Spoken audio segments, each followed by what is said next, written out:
കേരളത്തിൽ അടുത്ത 5 ദിവസത്തേക്ക് ഇടിമിന്നലോട് കൂടിയ മഴയ്ക്ക് സാധ്യത. നിലവിൽ ന്യൂനമർദ്ദം ലക്ഷദ്വീപിനും മാലിദ്വീപിനും മുകളിലാണ്.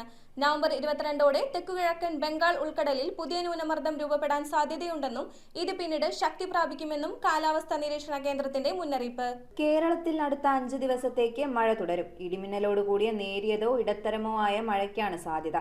നവംബർ 19, 21, 22, 23 തീയതികളിൽ ചിലയിടങ്ങളിൽ ഒറ്റപ്പെട്ട ശക്തമായ മഴ ലഭിച്ചേക്കാം. നിലവിൽ കന്യാകുമാരി കടലിന് മുകളിൽ രൂപപ്പെട്ട ന്യൂനമർദ്ദം ഇപ്പോൾ ലക്ഷദ്വീപും മാലിദ്വീപിനും മുകളിലാണ് സ്ഥിതി ചെയ്യുന്നത്. ഇത് അടുത്ത 24 മണിക്കൂറിനിടെ പടിഞ്ഞാറ് വടക്ക് പടിഞ്ഞാറ് ദിശയിലേക്ക് നീങ്ങാനാണ് സാധ്യത. ഇതിനിടെ തെക്ക് പടിഞ്ഞാറൻ ബംഗാൾ ഉൾക്കടലിൽ ഒരു ചക്രവാത ചുഴി നിലനിൽക്കുന്നുണ്ട്. നവംബർ 22ഓടെ തെക്ക് കിഴക്കൻ ബംഗാൾ ഉൾക്കടലിന് മുകളിൽ ഒരു പുതിയ ന്യൂനമർദ്ദം രൂപപ്പെടാൻ സാധ്യതയുണ്ട്. തുടർന്ന് പടിഞ്ഞാറ് വടക്ക് പടിഞ്ഞാറ് ദിശയിൽ സഞ്ചരിച്ച് നവംബർ 24ഓടെ തീവ്ര ന്യൂനമർദ്ദമായി ശക്തിപ്പെടാൻ സാധ്യത. ഈ ന്യൂനമർദ്ദം തുടർന്നും പടിഞ്ഞാറ് വടക്ക് പടിഞ്ഞാറ് ദിശയിൽ സഞ്ചരിച്ച് ശക്തി പ്രാപിക്കാനും സാധ്യതയുണ്ട്. News desk metro 7.